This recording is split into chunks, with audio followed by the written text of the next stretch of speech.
No matter how absurd this Boston, Massachusetts, called Malden. Despite being incredibly dim-witted, Timothy always believed he was going to strike it rich one day. But looking around at his family, who were a bunch of poor farm laborers, Timothy realized he would need to make some big moves if he wanted that dream to become a reality. When he was just 8 years old, he decided he would make the first of his many big moves. And this move was to drop out of second grade and go to work on a farm and then on to a leather tannery. For years, he worked hard, earning more money than his family had ever made, but he knew this line of work was not going to make him rich. And so when he was 19 years old, he decided it was time to make yet another big move. He sold his best suit and used the money to relocate farther north to another Massachusetts town called Newburyport. He believed with their booming economy, he was bound to make some additional money there. And he was right, but his payday would not come from a higher paying job. When he arrived there, he met a lonely, wealthy widow named Elizabeth Frothingham, and he promptly married her, becoming rich overnight. After moving into her mansion and dubbing himself Lord Timothy Dexter, he suddenly felt lost. He had spent his entire life pursuing wealth, and now that he suddenly had it, he didn't know what to do with it. And so he looked around Newburyport at the other rich people and saw what they were doing, and he found that many of them held political positions. And so Timothy decided he would run for office too. But unfortunately, the voters caught on to the fact that he was a second grade dropout who couldn't read or write or think critically, so he didn't win the election. But instead of accepting his defeat, Timothy began petitioning the town to let him have his political office anyways. And the town said, no, that's not how democracy works. But Timothy didn't really understand, and he just continued to send these carefully outlined petitions explaining exactly why they needed to appoint him. The town had to bring in experts that were able to decipher what he wrote, because Timothy was deeply illiterate, and his petitions were so riddled with spelling mistakes and were so confusing that at first glance it looked like it was written in a foreign language. After they deciphered them, they would immediately deny them, but Timothy just continued to send them. And so finally the town got so fed up with all of his petitions that they decided they would just give him a fake political title just to get him to stop and to low-key humiliate him. They offered him the title of the Informer of Deer, and they told him his job was to look high and low all over Newburyport for any signs of deer activity. And the joke was, in Newburyport, there are no deer. But Timothy did not find this humiliating. He did not see the joke in it. He took it very seriously and believed his petitions had worked. And so he took his political title and with great enthusiasm, he got to work, spending all hours running all around the town, carefully documenting all deer activity, of which there was none. At the end of his term, Timothy felt like he had accomplished a lot as the Informer of Deer and was ready to move on from political office.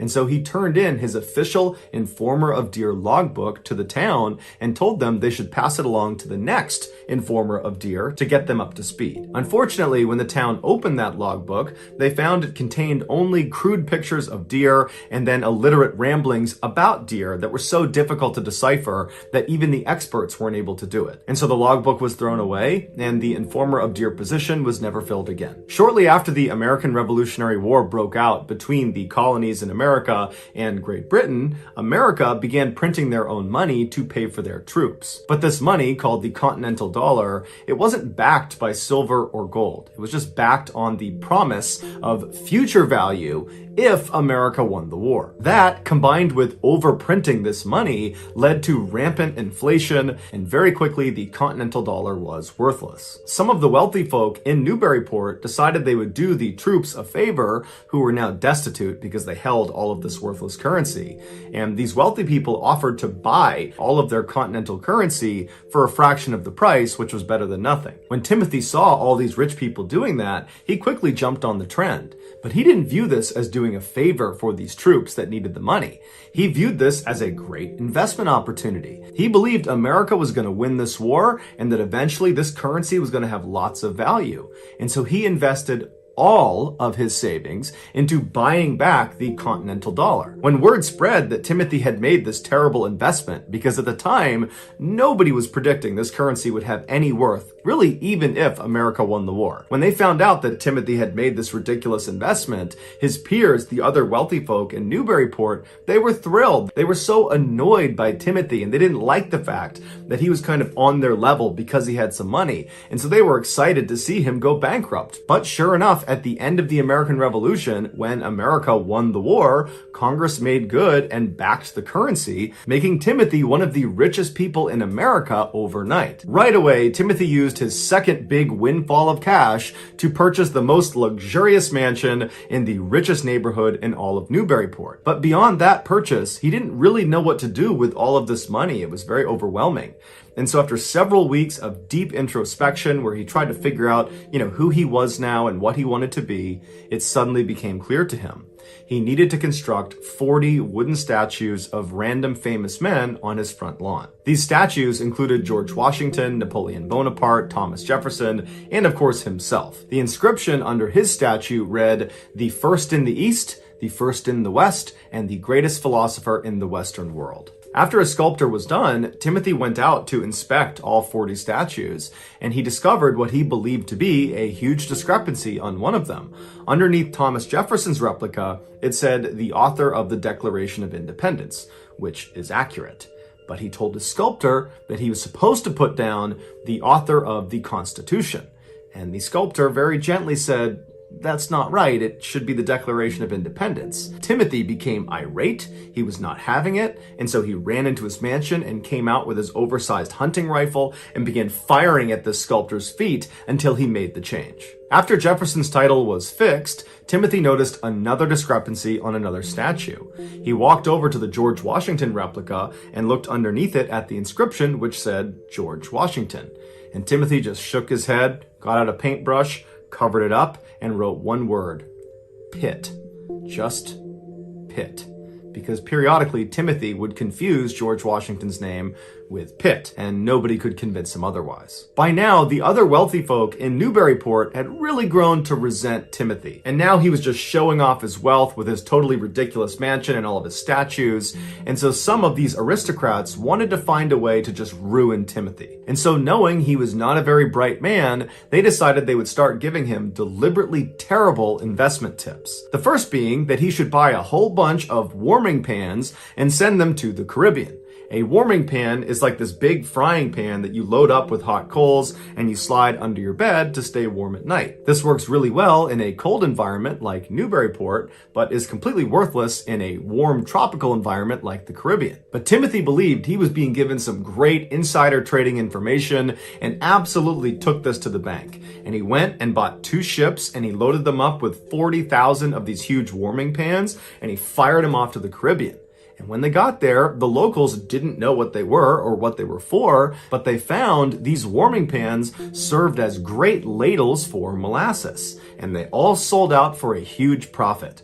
And so Timothy went to those aristocrats and he thanked them for their incredible investment tip. These rich people were furious that their plan had backfired, and so they decided they would pitch him another, even worse investment tip that was bound to ruin him.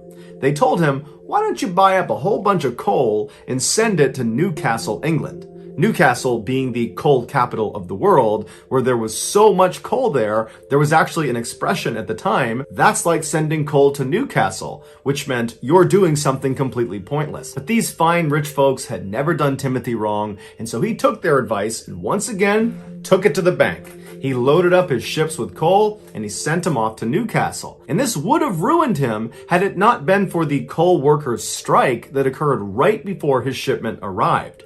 And so when Timothy's coal arrived on the shores of Newcastle, there was a coal shortage and all of his coal sold out for another huge profit. And so once again, Timothy went back to the aristocrats and said, "Thank you for the incredible advice." Now truly irate that their plan has backfired 2 times, these aristocrats got together and said, "Okay, we got to set him up for something that's going to make him fail." And so they pitched him one more terrible investment tip. This was, hey Timothy, why don't you go buy all the whalebone you possibly can? Just hoard it, keep it in your house, because someday it's going to get really valuable. At the time, whalebone was extremely expensive and losing its value every single day. But again, Timothy thinks these people have never done me wrong. I'm going to do just that.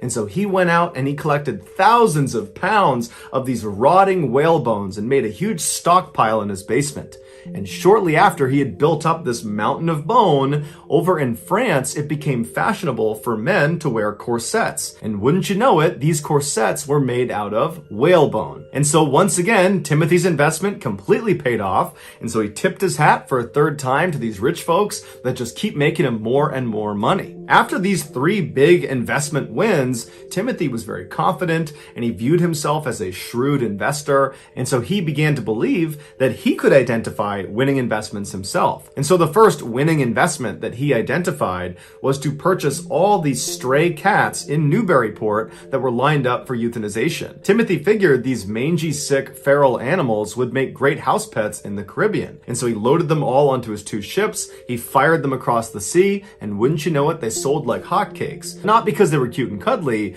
but because, unbeknownst to Timothy, the Caribbean had a huge rat infestation problem in their warehouses, and so his shipment of stray cats arrived at the perfect time. At some point, after all these successful investments, Timothy started to wonder about his legacy. How would people remember him after he was gone? And so there was only one way to find out. Timothy, very elaborately, faked his own death. And as he hid, watching his funeral, he noticed his wife, Elizabeth, wasn't as sad as he thought she should be over the death of her husband. And so he leapt out in front of the thousands of people that were there and he began beating his wife with his cane. After this, Timothy decided he didn't really like his wife anymore, and so he decided he would just tell people she was dead, even though she was not dead. And so when people came to Timothy's mansion and they saw his wife walking around, clearly alive, Timothy would tell them, oh, she's a ghost. And because at this point Timothy was so wealthy and so influential, people just kind of accepted this and began viewing Elizabeth as a ghost. Before Timothy's actual death, he penned an autobiography called A Pickle for the Knowing Ones, a title that to this day people still don't really understand. Inside the book were 24 pages of completely illiterate ramblings with absolutely zero punctuation. The book was so terrible that it actually sold out very quickly because people thought it was funny to buy this book. After people criticized Timothy for not using any punctuation, Timothy printed a second edition where at the very end he included a single page with 13 lines of just random punctuation marks with a note at the bottom that said, go ahead and sprinkle these in as you see fit. In 1806, just a few years after publishing his book, Lord Timothy Dexter, the informer of deer, quietly passed away, this time for real. So that's gonna do it, guys. If you found the secret in today's video, let us know in the comments what it is and where you found it, so give us the timestamp, and if you're the first to do that, we'll pin you at the top of the comments section. If you enjoyed today's video and you haven't done this already, please sneak into the like button's house and lightly toast all of their bread and then put it back in the bag. Also, please subscribe to our channel and turn on all notifications so you don't miss any of our weekly 3 or 4 video uploads. If you want to get in touch with me, you can direct message me on Twitter or on Instagram. My username on both platforms is the same. It's JohnBallin416. I also have a ton of content over on TikTok where my username is Mr. Ballin. I also have a second YouTube channel called Mr. Ballin Shorts where I post random short videos and lost episodes. If you have a story suggestion, please submit it to our subreddit just called Mr. Ballin. It's linked in the description below. So whether I see you on Instagram, Twitter, TikTok, Reddit, YouTube, or some combination, just know that I really appreciate your support, and until next time, that's gonna do it. See ya.